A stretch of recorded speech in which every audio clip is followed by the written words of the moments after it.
nova modalidade aí do canal que a gente vai fazer durante esse final de ano, que é falar um pouquinho da seleção brasileira, como vai ser a Copa do Mundo. Mas antes, não se esqueça de se inscrever aí no nosso canal, curtir nosso vídeo, para ajudar a gente que tá fazendo esse conteúdo aí para vocês. Mas vamos lá. Primeiro eu quero falar da lista.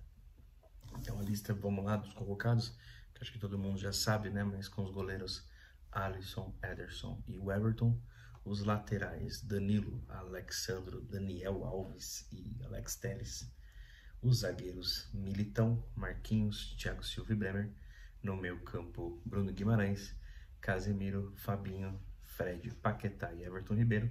E no ataque, o Neymar, Vinícius Júnior, Antony, Rodrigo, Rafinha, Richarlison, Pedro, Gabriel Jesus e Gabriel Martinelli. Esses são os convocados do Tite para a Copa de 2022, que se inicia em alguns dias. Bom, tem alguns nomes aqui que já trouxeram uma carga muito grande de polêmica, né? Eu vou falar primeiro a minha opinião de todos os nomes que foram levados. Tá, o meu contrário de verdade é o Daniel Alves. Para mim é um ex-jogador. Ele não jogou muito bem no São Paulo. Ele não fez um bom jogo, uma boa passagem no Barcelona de novo, e muito menos no Pumas. Então eu acho que nada justifica levar o Daniel Alves. Inclusive o que o Tite falou, né? Aí era melhor o Tite ter admitido: eu tô levando porque o cara é meu amigo. Então o Daniel Alves aí para mim é só um peso aí dentro dessa seleção, torcer para não precisar. Mas assusta um pouquinho o fato que, imagina se o Danilo machuca, aí você precisa do Daniel Alves ir jogar. Vai ser a grande questão. Ou ele vai, logicamente, pegar o Militão e fazer o Militão jogar de lateral, como ele já fez algumas vezes no Real Madrid. Mas aí você também perde um zagueiro reserva e ficaria só com o Bremer. Gosto, tá, do Danilo, Alexandre, como um bom santista, a gente já gosta deles, mas também causa uma preocupação o momento da Juventus, né, que tá muito mal no cenário internacional. E aí você tem 3 da Juventus na seleção, né, o Danilo, o Alexandre e o zagueiro Bremer. Mas torcer para dar tudo certo em relação a eles. Quando você vai para o meio campo, ali eu sou um pouco contra a convocação de jogadores que jogam no Brasil. Eu acho que eles jogam num nível muito baixo em relação aos jogadores que jogam na Europa. Então eu sinceramente acredito que Everton Ribeiro ele não performa tanto quanto um jogador que esteja em um time da Europa, apesar de entender que ele fez uma bela temporada de novo, né? Mas o nome que mais me incomoda não é o dele, mas é o do Fred. Eu não gosto muito mesmo do Fred, do Manchester, e acho que tem nomes melhores, tá, no Brasil, para levar no lugar do Fred. Mas a gente já sabe também que ele está há muito tempo, então também não é nada que a gente se impressionou. Por fim, né, também no ataque, a gente não se impressionou com ninguém no ataque, com exceção do Neto, que não conhece Gabriel Martinelli. Vale lembrar que Gabriel Martinelli é titular do Arsenal, vem fazendo uma boa temporada e é um jogador de alto nível. Mas vamos lá, vamos ouvir o que o Neto falou. Isso é uma palhaçada. Isso mostra uma instituição que muitas vezes, vocês que estão em casa aí e que ficam torcendo pro Corinthians, pro Palmeiras, pro São Paulo, pro Marília, eu me sinto envergonhado. Não pela história do Daniel Alves, não pela... Que história do Martinelli? Qual a história do Martinelli? 33 gols na carreira. Isso é uma vergonha, uma falta de respeito com o futebol. Aonde mostra que o futebol é sujo, é desonroso. Isso já aconteceu comigo e com você.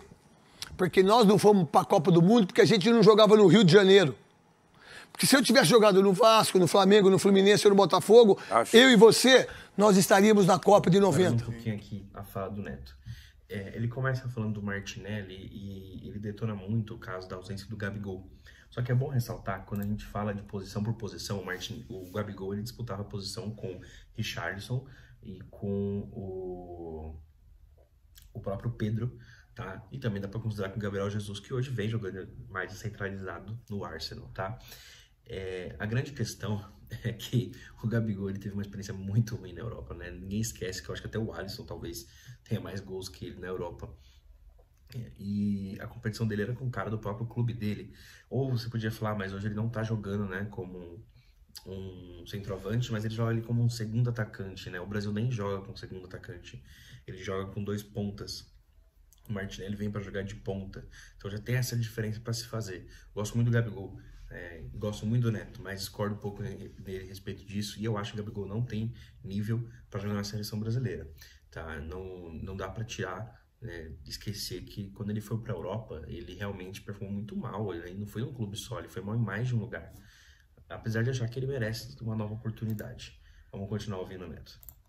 Porque se eu tivesse jogado no Vasco, no Flamengo, no Fluminense ou no Botafogo, eu e você, nós estaríamos na Copa de 90. Sim, é verdade. Convocar o Daniel Alves é uma mentira, é uma ser-vergonhice, é uma falta de respeito com todos os laterais, com o Marcos Rocha do Palmeiras. Isso aí.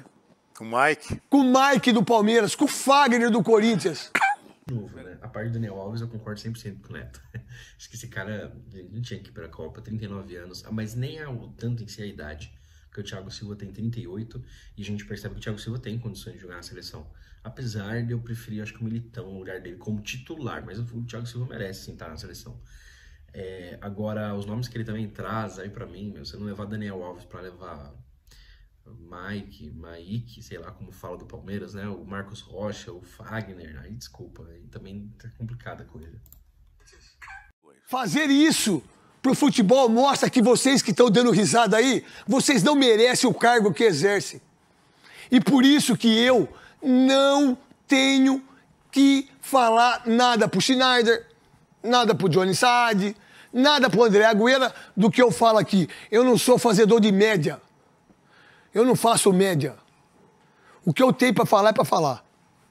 Convocar o Martinelli e não convocar o Gabigol é uma heresia. É uma falta de respeito.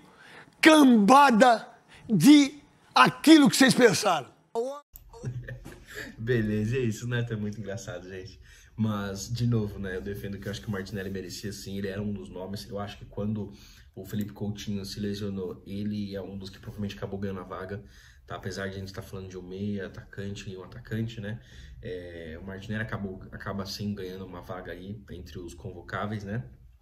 E apesar de eu achar que ele tá atrás dos outros atacantes, principalmente aqueles que disputam com ele, que é ponta, né? Então não adianta eu querer comparar se o Martinelli tinha que ter sido ou não convocado no lugar do Pedro, porque o Pedro joga de centroavante. E aí esse é o problema. O Gabigol, como centroavante, a disputa era um pouco menor, a gente sabe disso, mas como atacante de lado, aí que ficou mais difícil pra ele, né? É o mesmo caso que eu falo do Dudu, tipo, o cara joga muito bem aqui no Brasil, mas não tem jeito, quando a gente fala de seleção brasileira, o Dudu disputa o lugar com o Antony, com o Rodrigo, com o Vinícius Júnior, com o Rafinha, e aí, quem que vocês tiram para levar o Dudu?